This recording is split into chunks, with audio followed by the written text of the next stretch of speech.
Well, it gives me great pleasure to, for the second year in a row, introduce our guest speaker, Mayor Bob Grassilli.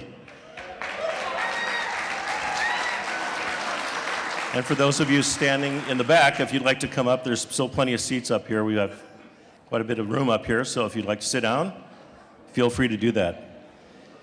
Bob Grassilli was first elected to the San Carlos City Council in November of 2005, and again in 2009 and 2013.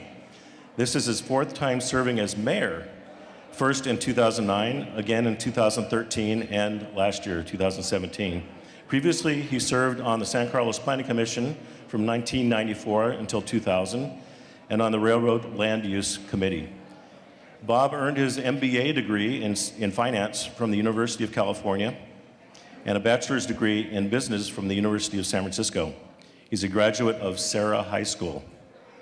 Bob started his professional career in 1970 with Arthur Anderson, a large certified public accounting firm, and in 1977 he began work for Sunstream Homes, where he spent 27 years, the last 18 of them, as chief financial officer.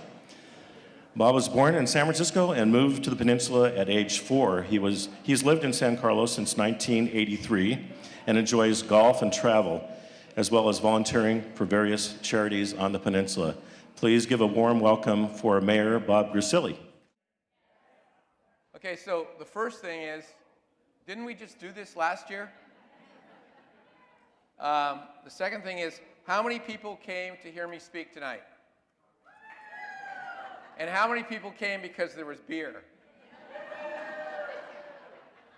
I was gonna do something where every time I say San Carlos, you have to take a sip. Now, the people at Devil's Canyon were real happy about that part. But I think I'll pass on that. I also was gonna have a secret word that if someone could guess the secret word, a duck would come down and I'd give you $50. I think Groucho Marx had that earlier, but I decided to do neither of those. Thank you very much for coming out tonight. This is sort of this is what we've done. This is, well, as it says, then and now. Oh, geez, I'm already back, okay. Then and now, try to give some sort of a historical look at where we were maybe 13 years ago when I started and where we are today. Just a little different. So if you're not interested in listening to me, by the way, at least drink beer. So that'll be fine, and that'll be good. There actually a couple introductions. Dave did all the electeds, and of course Jeff Malpe is here. He introduced, and we have a bunch of staff from the city. Thank you all for coming. Our new police chief is here. Our fire chief is here. Thank you all for coming on that.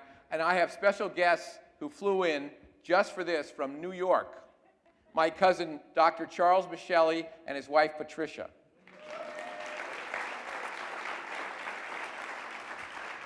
They really didn't fly in just for this, but they're here tonight for that. And I also want to introduce the lady in my life, Kathy Guerin.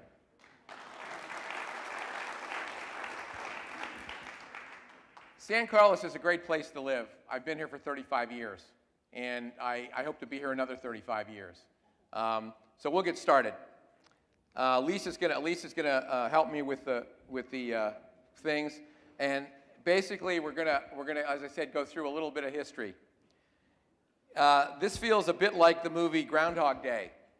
Here I am again giving the State of the City address. As with the premise of that movie and Bill Murray's character, we try to make San Carlos a better city every day. Hopefully this is not like 50 First Dates where you forget everything I say each year. I'm going to take you through a bit of short history here in San Carlos, starting with my tenure on the City Council in 2005, to see what we have accomplished and where we still need to improve.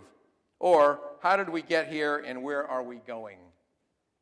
I'm very proud to have served on the City Council for the last 13 years, 4 times as mayor. So where did we start in 2005? Well, let's set the scene and take you back in time a bit.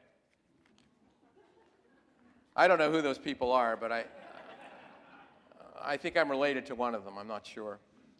The year was 2005, and the Patriots won the Super Bowl. Surprise. George Bush was president. Mariah Carey had the top song, and $1 Million Baby won the Oscar for Best Picture. Hurricane Katrina hit the Gulf Coast, and gas prices reached a high of $3.07 a gallon. The theme of the State of the City that year was delivered by Mayor Inga Teagle-Doherty, who is here tonight, and it was working together, building community and trust. And hopefully we're doing the same thing, continuing that legacy. The city was in a very different position, however, in 2005. The city's long-serving city manager had retired, and the city was faced with its 5th budget reduction in 5 years. The state took $1.5 million from the city due to its own budget shortfalls, and they've never paid it back, just to let you know. The city experienced increased costs, reduced sales tax, but they did have a steadily increasing property tax revenue. The median home price in 2005 was $775,000, which actually was a 17% increase from the previous year. But the years of budget shortfalls, which we had to deal with in 6, 7, 8, 9, the economic conditions forced the City Council to make a few difficult decisions.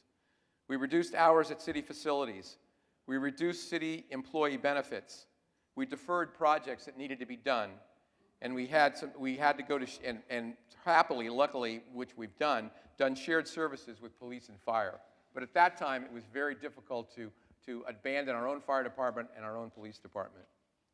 We did, however, start improving communications. We started televising city council meetings so people could see what we were doing, and we distributed an electronic newsletter. So we did try to start at least improving communications, whether it was good news or not.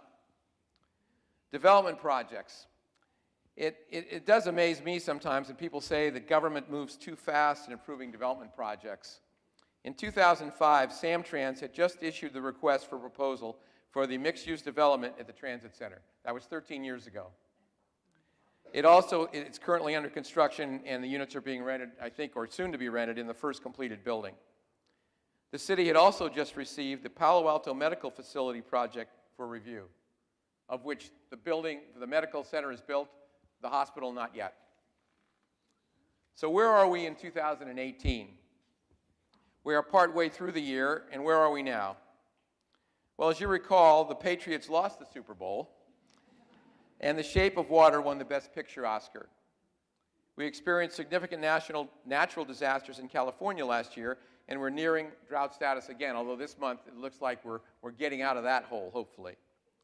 Gas prices, however, have steadily increased from $3.07 a gallon to $3.49 a gallon today. And the median home sales price have dramatically increased from the $775,000 to approximately $1.6 million today for a median house in San Carlos.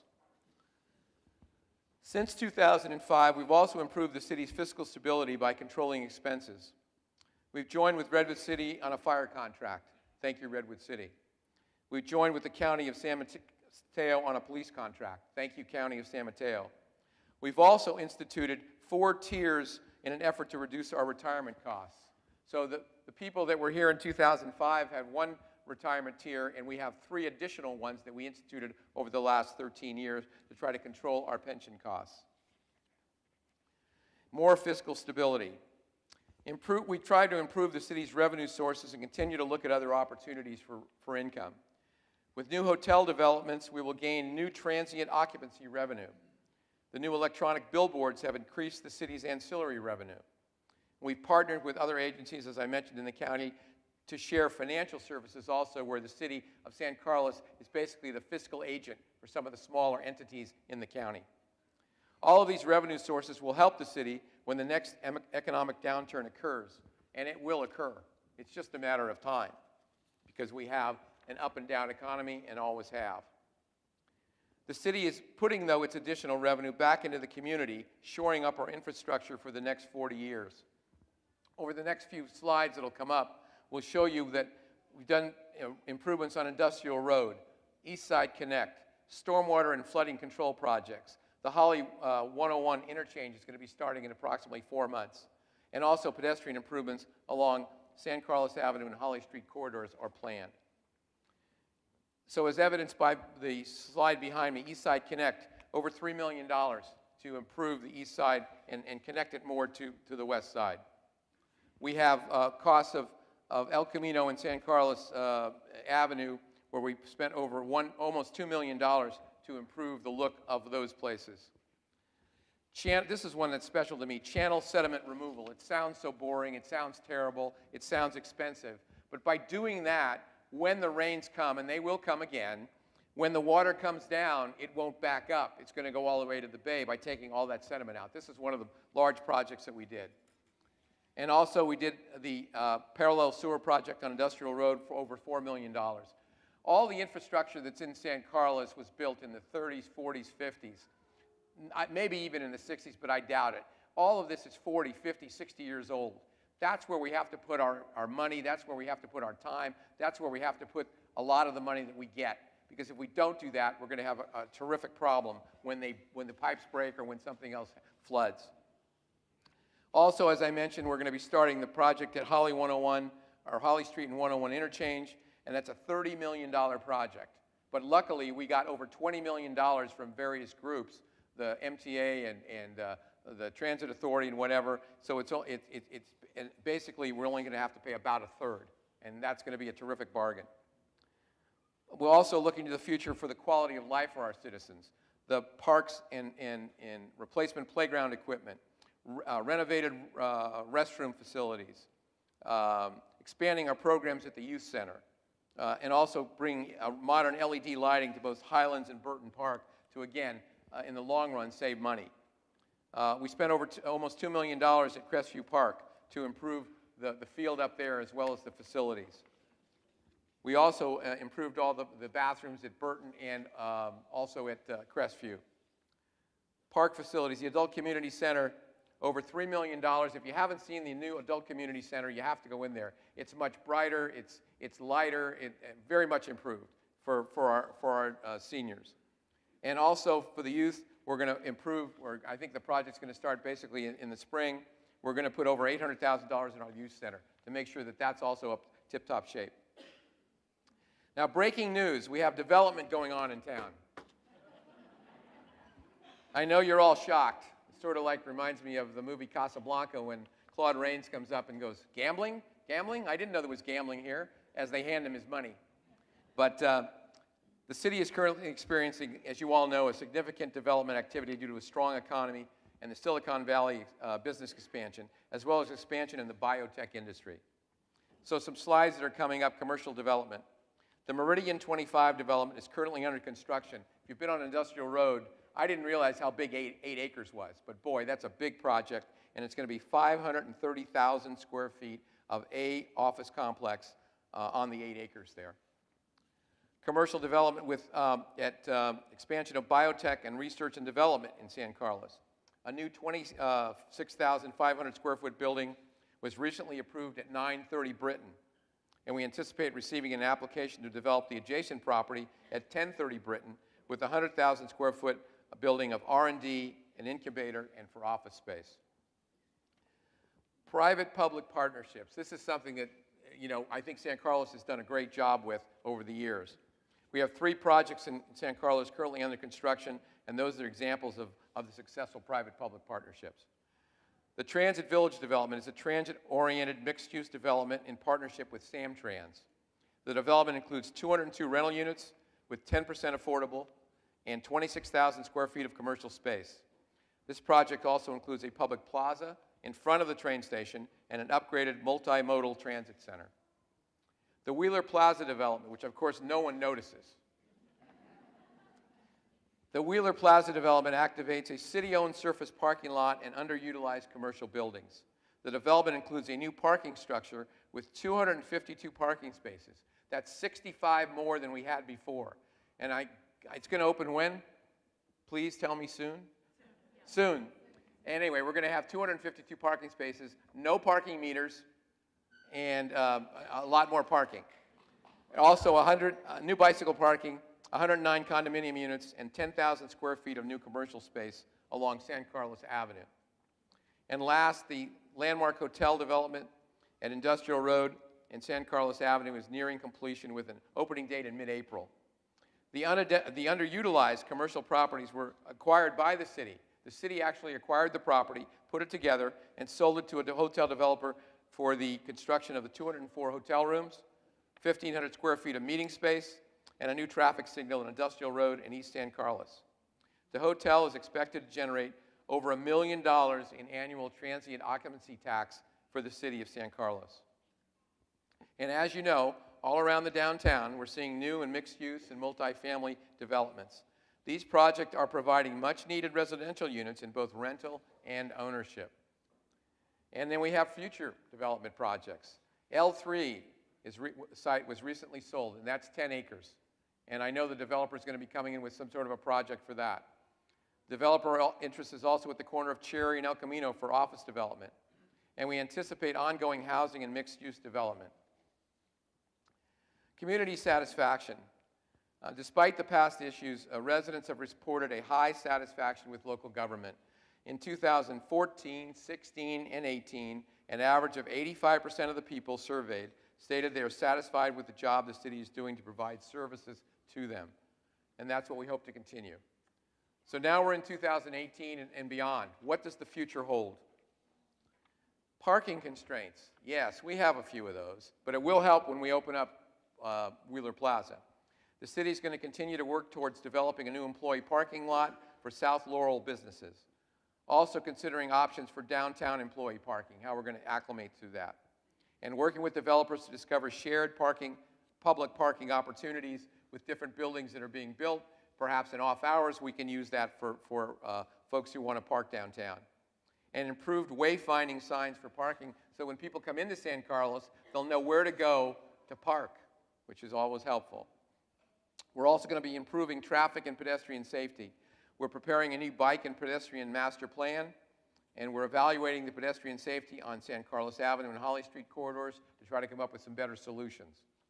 We also have the Four Corners Traffic Safety Project. For those of you who don't know where the Four Corners are, it's Carlmont High School, Tierra Linda School, Alameda de las Pulgas, and San Carlos Avenue. One of the corners that basically is gridlocked twice a day. There is an actual plan that we've developed between the two school districts and the city of Belmont and ourselves. We're all in agreement of the project. Now we're just trying to get some grant money to make sure that it becomes a reality. And hopefully in the next 2 years, we'll have that started and done. And then there's many other traffic safety and calming projects that are on many of our city streets that are planned throughout the city. Workforce housing, below market rate housing. Recent changes to state law that we have to adapt to. We're going to start a new affordable housing project at 817 Walnut. We have a small one there. We're going to increase it. Again, I think we're going to have 20 units there? We're going to go from 12 to 20 units for affordable housing. And also, we're considering an affordable unit mandate for new developments. So if someone wants to come in and build some housing, they have to have a percentage of those units being affordable. Right now, they have an opportunity to do an in-lieu fee, pay an amount of money. What we're going to try to do, I think, is make sure that the units are there. And also, of course, to the state, they have, also known as secondary or in-law units are coming down the pike. We have to adjust and make sure that we have rules and regulations for that. And we're going to adapt and conform to new state law with all of the housing and things that come down. We have the city, despite the fact that it's doing well, we have not added staff during this period of expansion. I think that's very important. This will allow the city to weather the storm during the next recession without major layoffs. We have not added lots of bodies because the business is doing well. And this is a compliment to our city manager, Jeff Maltby, who understands that we are going to have a downside. And so when we hit that next one, sure, it will affect us, but not to the level it did in the early 2000s when we started. So there you have it, a trip across time. I don't think it took 20 minutes, but anyway, the 21st century is upon us, and San Carlos is ready and able to handle whatever it brings. With good sound planning, with input from our residents, and with strong leadership, San Carlos will continue to remain the city of good living. Thank you.